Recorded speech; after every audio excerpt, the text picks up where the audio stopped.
Hey guys, welcome back to my channel. If you're new here, my name's Nadia and this is the place where we get real. And today I want to get real about how to properly clean your vagina, because this is, let's face it, a skill that we just simply do not get taught as women, and it is a critical skill for maintaining your physical and sexual health. So please make sure that you keep on watching. Welcome back to my channel. Are you serious with me? Oh my god! Oh my god! I don't understand how these things always happen to me. So something that I get a lot of questions from women and girls about is, how do I actually clean my vagina? And something which really worries me and disturbs me is some of the methods that some of you guys are using to clean your vaginas, because we haven't been taught properly. And so some of the measures we are taking in order to get clean, they're not actually good for us. In fact, some of the things that you guys are doing can be doing damage to you. I'm mad at the dirt. In order to really know how to correctly approach cleaning the vagina, which is different to cleaning the rest of your body, you need to understand, first of all, a little bit about the vagina.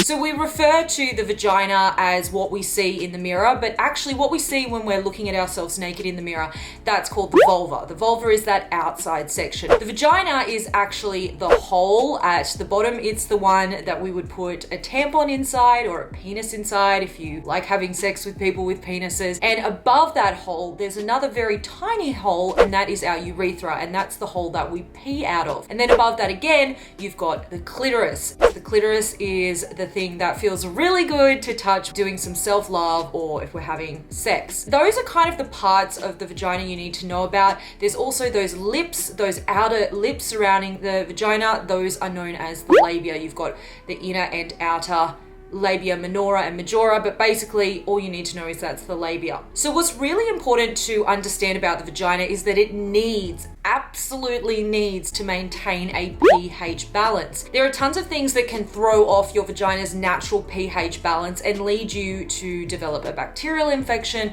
or yeast overgrowth, which we usually refer to as thrush. And those are things like stress, having a bad diet, eating too much sugar. Sugar is really bad for getting our pH balance off whack. Also, don't put sugar on your vagina. So flavored lubricant contains sugar, and it should be a no-go for your vagina. Just use the regular kind of KY jelly. Even certain medications can throw off our pH balance. Things like antidepressants and the birth control pill can all kind of mess with that area. And once your pH balance is thrown off, that's when you're most likely to end up with an infection. And you're going to notice that because your vagina is going to start to smell. What I need to say here, and this is super important, is that your vagina is supposed to have some kind of smell. Your vagina is not supposed to be absolutely scent free. That would be kind of weird if you had absolutely no smell whatsoever. I am so over this endless weighing in on how women's vaginas should taste or smell. So please don't worry if your vagina smells. What you should worry about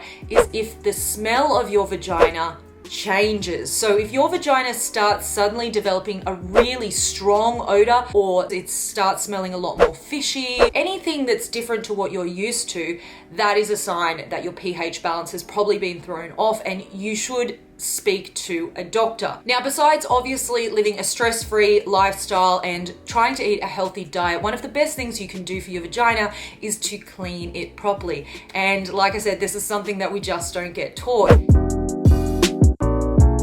Now, when you're looking to clean your vagina, you should absolutely not look to be getting rid of the smell.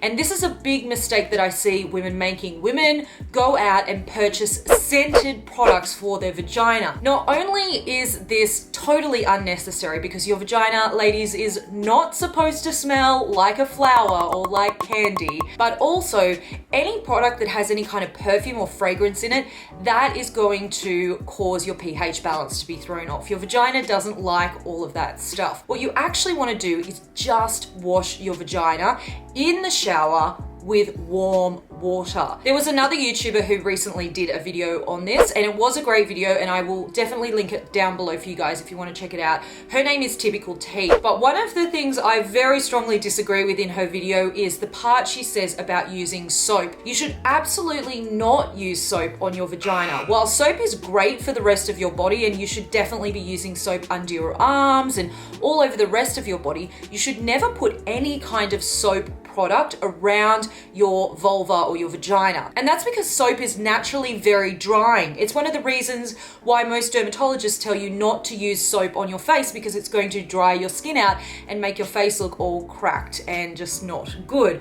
Well, you don't want to be drying out your vagina as well. You want to keep that area nice and juicy and moist. I know some people hate that word, but that is what you want to do with your vagina, because it's that moisture that is keeping it healthy, and you never want to be getting rid of that moisture. You also do not need to go and purchase vaginal washes. I can tell you, ladies, that vaginal washes are basically just a marketing ploy to get your money and convince you that you need a special soap to get your vagina clean. You don't. All you need is warm water and the right technique. Every day when you're in the shower, what you want to grab is a fresh washcloth, and you want to get that washcloth nice and wet. And then what I recommend doing is actually just taking a couple of fingers and putting those in the middle of the washcloth so that you've got more of a targeted area here. And then you can actually use this section to now get in and around all of the crevices.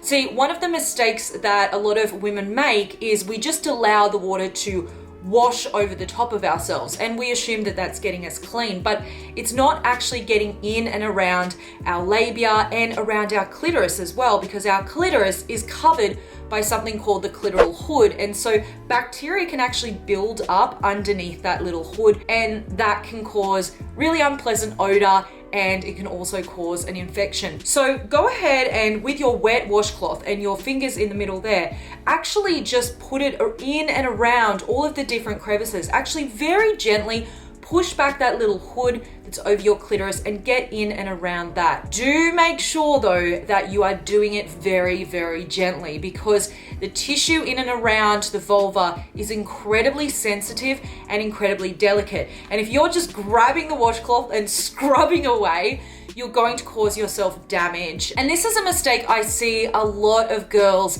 making, is trying to over clean the vagina because they see the vagina as being dirty. Actually, our vaginas are very, very smart things. Hello? Hey, girl, hey! The vagina is self-cleaning. And what that means is it's already kind of doing its job in terms of cleaning itself. So there's not a lot you need to do in the shower except for gently going over it with the washcloth. And you should absolutely do that every single day, not just once or twice a week, but every single day when you're in the shower. And always make sure you're using a fresh washcloth every time, because if you're using the same washcloth, what you might end up doing is transferring bacteria. The way our vagina cleanses itself naturally is through discharge. Discharge is that stuff that you find in your panties when you maybe go to the toilet and you pull your underwear down. You'll notice that there might be a little bit of clear fluid, or even a little bit of fluid with sort of a whitish kind of color to it in the bottom of your underwear. That is called your vaginal discharge, and that is completely normal and healthy. In fact, the fact that you have that in your underwear is a sign that your vagina is doing its job and cleansing itself. So you don't need to be embarrassed or worried about that. The word itself makes some men uncomfortable. Vagina. What you can do if you are particularly worried about your discharge or you want to avoid any stains to your underwear is just go out and grab a packet of very thin panty liners and then pop one of those in the bottom of your underwear. And then at the end of the day, you can take it out and throw it in the bin, and your underwear is still going to be nice and fresh. A couple of other things that you can do to keep your vagina really clean and smelling its best is to avoid wearing tight, restrictive clothing for long periods of time. Some of the worst offenders are things like tights, like the kind you would wear to the gym, or stockings. Those sorts of pieces of clothing, they basically kind of suffocate the vagina. There's really no room for it to breathe, and then there's lots of sweat kind of gathering in that area. And if you are wearing that item of clothing for the entire day, then that sweat can start to breed bacteria, which is going to produce an unpleasant odor. So if you want to stay smelling fresh, when you're finished with your gym workout, make sure you take those tights straight off and have a shower and grab your washcloth and cleanse your vagina. So to wrap up, your vagina shouldn't smell like a flower. It doesn't need soap. But that said, if you notice any kind of change in the smell of your vagina, you should speak to your doctor just to be safe. In order to clean it, all you need is a regular washcloth and some warm water in the shower. Be really gentle and do it every day, and avoid those tight-fitting clothes for long periods of time. And you're gonna find that your vagina is clean and fresh smelling all day long. All right, ladies, if you enjoyed this video and you're new here, I would love for you to go ahead and hit the subscribe button, because I'm here 3 times a week, Monday, Wednesday, and Friday, bringing you women's health videos just like this. I also talk about sex, dating, mental health on this channel, and kind of everything in between. And if you would like to see more videos on vaginal health, then please give this video a thumbs up, and that lets me know that you guys like this and that you want to see more. All right, thanks so much for watching. I will see you all in the next video. Join my members-only community over on Patreon for as little as $2 a month to enjoy access to extra videos, tips, articles, and so much more.